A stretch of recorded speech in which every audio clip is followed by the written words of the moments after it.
ሰላም ወደ ቲቪ ተከታታዮቼ እንደምን አላችሁ? እንኳን ወደ ክሽን ቲቪ በሰላም መጣችሁ። በዛሬው ዩቲዩብ ቪዲዮ የማሳያችሁ የኬኔቶ ወይም የሞዴልን አሰራር ነው።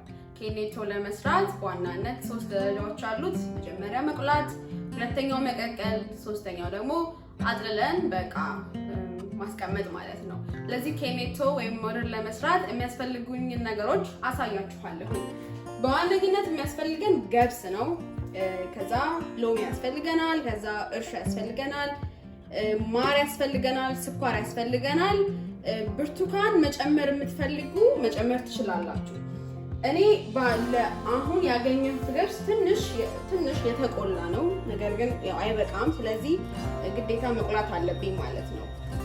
ግን ያው ለመቁላት ወደ ውጭ መውጣት ስላለብኝ ምክንያቱም ቤት ውስጥ በጣም ጭሱ ሊያፍነው ስለሚችል ወደ ውጭ ወጥቼ የመቁላቱን ሂደቱን አሳያችኋለሁ ማለት ነው። ስኳርም የምትጨምሩት በራሳችሁ በምትፈልጉት ልክ ነው። ማርም የምትጨምሩት በራሳችሁ በምትፈልጉት ልክ ይሆናል ማለት ነው። ስለዚህ ቀጣዩን ስቴፕ አብረን እናየዋለን። ትንሽ ገባ ብሎ ያልተዘጋጀ ገብስ ስለሆነ ለመብሰል ያው የተወሰነ ሰዓቴን ይቆጥብልኛል ማለት ነው። ስለዚህ አሁን በሂደት እስከ ምን ያህል ደረጃ ድረስ እንደምቆላው አሳያችኋለሁ ማለት ነው።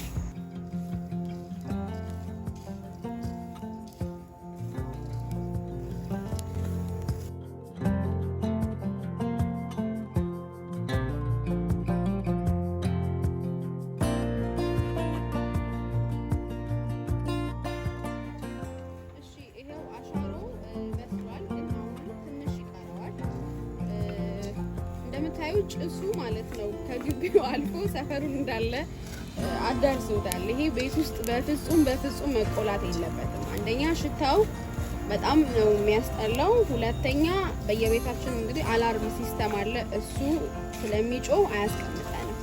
ስለዚህ ጥሩ ምርጫ የሚሆነው ለኛም ጥሩ የሚሆነው ውጪ ላይ አውጥተን ብንቆላው ነው ማለት ነው። እንግዲህ ሰፈሩ አሻሮ ሸቷል። ይሄንን ይመስላል። እንግዲህ መጨረሻ ላይ ያለውን ከገለበጥኩት በኋላ አሳያችኋለሁ።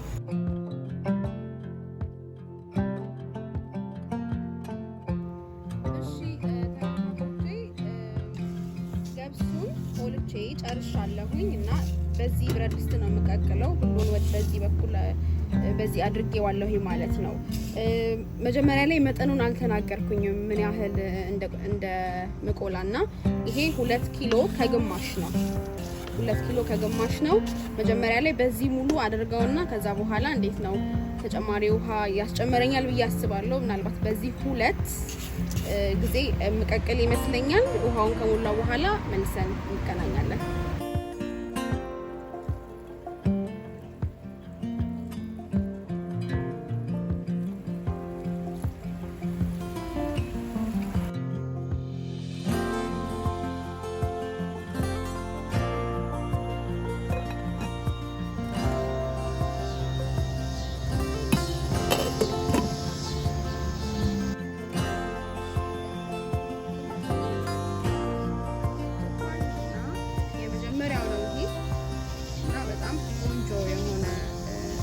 መልኩም ላለውም ውፍረት ጥሩ ነው። በጣም ያልወፈረ በጣም ያልቀጠነ ነው። ይሄ የመጀመሪያው ነው። እዚህ ጋር በሌላ ብረት ድስት ትንሽ ጥጃለሁኝ። እየመሸ ስለሆነ ከዚህ በኋላ ያለውን ውስጥ ነው ገብቼ ማሳያችሁ። ግን አንድ እደግማለሁኝ ማለት ነው። ምክንያቱም ገና ስለሆነ አንድ እደግማለሁኝ። ይሄኛውን አጥልዬ አሳያችኋለሁ ማለት ነው።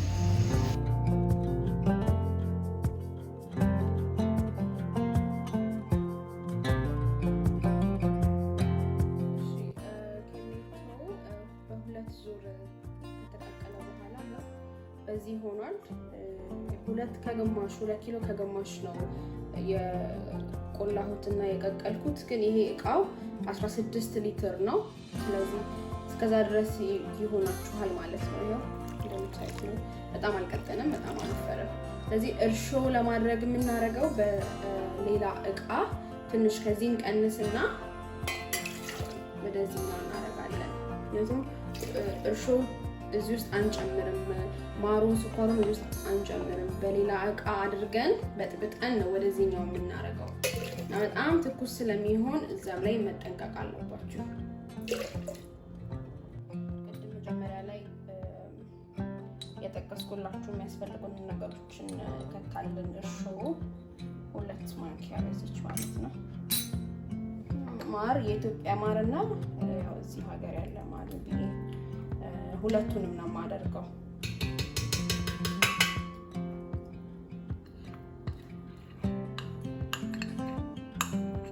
ማር የሌላችሁ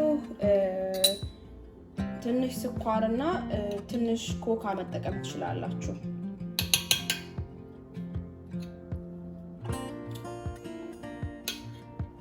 በተጨማሪ ቅድም እንደጠቀስኩላችሁ ብርቱካን ማድረግ ትችላላችሁ። እሱ ግን ትንሽ ከፈላ በኋላ ነው የምትጨምሩት ብርቱካኑ። ማሩን እናንተ በምትፈልጉት ጣዕም ነው ማድረግ ያለባችሁ። ምክንያቱም ሁሉንም ካደረጋችሁ በኋላ ስለምትቀምሱት የሚያንሰውን ነገር እያያችሁ መጨመር ትችላላችሁ። ግን እንዳልኳችሁ ቅድም 16 ሊትር ስለሆነ ላይበቃ ይችላል። ለዛ ነው ሁለቱንም እንደገና ስኳርም የማደርገው። 3 ነው በዚህ ያደረኩትኝ። ከዛ በደንብ አድርጌ አዋህደዋለሁ ማለት ነው። ከተዋሃደ በኋላ ያለውን ጣዕም እነግራችኋለሁ።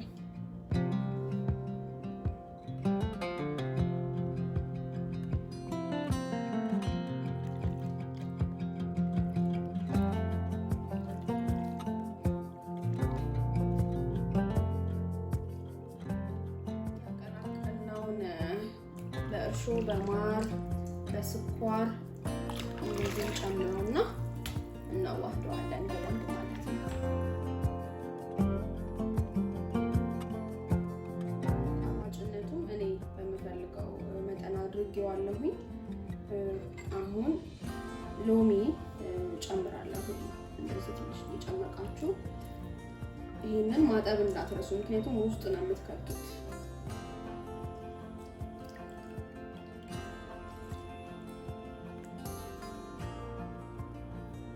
ሎሚው ጥሩ ጣዕም ነው የሚሰጠው።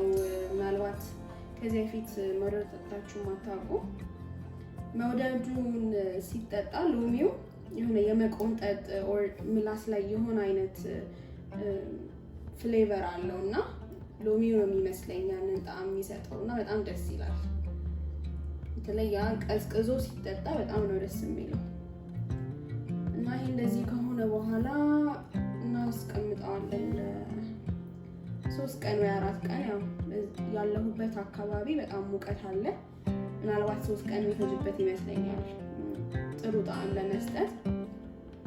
ከ3 ቀን በኋላ ያለውን አሳያችኋለሁ ማለት ነው።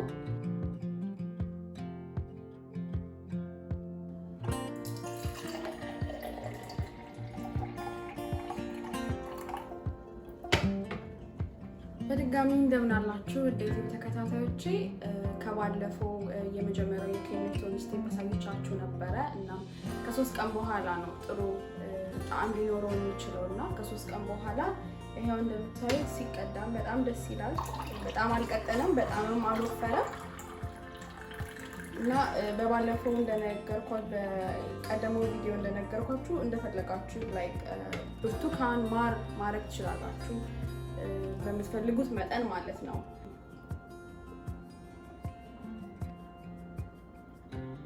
በጣም ቆንጆ ነው። በጣም ነው የሚጣፍጠው።